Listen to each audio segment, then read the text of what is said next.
श्री शिवाय नमस्तुभ्यम। धन की कमी है और स्वास्थ्य कमजोर है, तो इन समस्याओं को दूर करने के लिए आइए जानते हैं पद्म पुराण का एक उपाय। साथियों, ये उपाय बहुत ही अचूक और रामबाण तरीके से काम करता है। आइए जानते हैं। जिन लोगों के घर में धन और स्वास्थ्य की समस्या रहती है, धन की कमी रहती है, स्वास्थ्य कमजोर रहता है और पैसों की कमी रहती है और स्वास्थ्य में कभी कोई बीमार तो कभी कोई बीमार रहता है, उनके लिए पद्म पुराण में बताया गया है कि वैशाख मास का एक प्रयोग है। वैशाख मास की बहुत महिमा बताई गई है। वैशाख मास के शुक्ल पक्ष की सप्तमी को पद्म पुराण के अनुसार उसको शर्करा सप्तमी कहा गया है और वैशाख मास के शुक्ल पक्ष की सप्तमी तिथि इस बार 14 मई 2024 यानी मंगलवार के दिन पड़ रही है। इस दिन पानी में सफेद तिल मिलाकर भगवान नाम सुमरण करते हुए स्नान करें। फिर सूर्य भगवान की ओर मुख करके सूर्य देव और माँ गायत्री को प्रणाम करें। सूर्य भगवान को इन मंत्रों से प्रणाम करें। ओम सवित्रे नमः, ओम सवित्रे नमः, ओम सवित्रे नमः।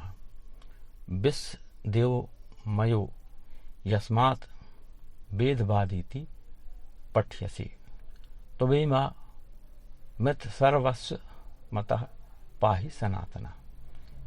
ये मंत्र बोलकर सूर्य नारायण को व अन्य देवों को मन ही मन प्रणाम करें। अर्घ तो देते ही हैं। सूर्य भगवान को जो अर्घ ना दे वह आदमी इंसान कहलाने के लायक नहीं, ऐसा पुराणों में बताया गया है।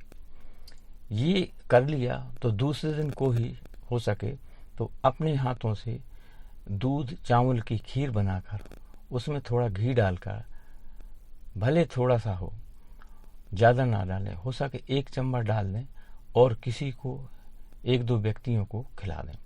कोई ब्राह्मण हो, कोई साधु महात्मा हो, खीर के साथ थोड़ा रोटी सब्जी भी दे दें, किसी भी व्यक्ति को भी जो उपलब्ध हो।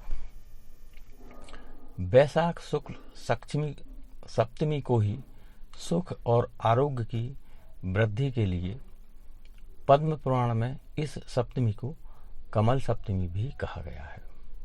हो सके तो उस दिन एक कमल का फूल मिल जाए तो लोटे में जल भरा और कमल का पुष्प लोटे में डाल दिया और सूर्य भगवान को अर्घ आप दें। कमल ना मिले तो कमल की जगह अक्षत भी डाल सकते हैं। कुमकुम वाले अक्षत कर लिए और लोटे में डाल दिए, क्योंकि वैदिक कर्म कांड में जो भी वस्तु उपलब्ध ना हो उस स्थान पर अक्षत लेने का विधान है। ये अपने देश के ग्रंथों की बड़ी दया है हम पर। ग्रंथों के रचयिता भगवान वेद व्यास जी की बड़ी कृपा है हम पर। इस तीर्थ धाम में हम भगवान वेद व्यास जी को बार बार प्रणाम करते हैं। कमल ना मिले तो चावल तो सबके घर में होते ही।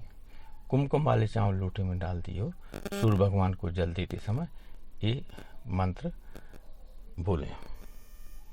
मंत्र है नमस्ते पद्म हस्ताय, नमस्ते विश्व धारणे, दिवाकर नमस्तुभ्यम, प्रभाकर नमोस्तुते। यानी कि वैशाख शुक्ल सप्तमी का खूब फायदा उठाएं और उस दिन जब भी खूब करें और जो भी आपका गुरु मंत्र है और जिस भी भगवान या जो भी आपके इष्ट हैं उनका ध्यान भजन और पूजन करें। भविष्योत्तर पुराण में वैशाख मास के शुक्ल पक्ष की सप्तमी को निम्ब सप्तमी भी कहते हैं। उस दिन सूर्य देव को प्रणाम करके नीम के पत्ते भी खाएं तो रोगों से मुक्ति प्राप्त होती है। जिनके शरीर में बीमारियां रहती हैं, पेट की, सिर दर्द की, कोई भी तकलीफ रहती है और वो मिटती नहीं, तो बड़ा परेशान कर रही है, तकलीफ है, तो आप नीम के पत्ते वैशाख शुक्ल की सप्तमी को सूर्य भगवान को अर्घ्य देकर प्रणाम करके फिर ये मंत्र बोलते हुए नीम के पत्ते खाएं। ये मंत्र नीम के पत्ते खाने से आरोग्य की प्राप्ति होती है। हम दृढ़ता से इसको करें। आजकल लोग अंग्रेजी में ज़्यादा बात करते हैं, पर देवभाषा संस्कृत है, वो घर में बोली जानी चाहिए। पर अब संस्कृत में आप और हम नहीं बोल सकते, तो कम से कम संस्कृत के वैदिक पौराणिक मंत्र बोलती हुए ये नियम करें, वो घर में सुख शांति बढ़ती है। निम्न पल्लव भद्रनते सुभद्रम तेस्तु वै सदा ममापि कुरु भद्रा वे त्रास नादा रोगा भवा। ये बोलकर नीम के पत्ते आप खा लेना।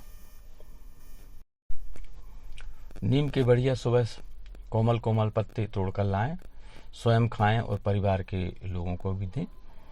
और हो सके तो उस दिन रात को पलंग पर नहीं, जमीन पर बिस्तर बिछाकर, कंबल आदि बिछाकर उस पर आराम करना चाहिए। जिनको कोई रोग है वो तो अवश्य करें।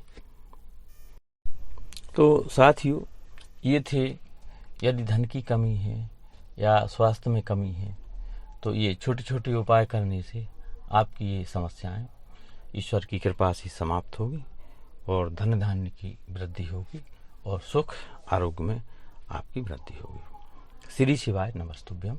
वीडियो पसंद आया हो तो लाइक, शेयर और सब्सक्राइब करें। अपने दोस्तों और रिश्तेदारों को शेयर करें, जिससे वह भी इसका लाभ उठाएं और अपने जीवन को धन्य बनाएं। श्री शिवाय नमस्तुभ्यम।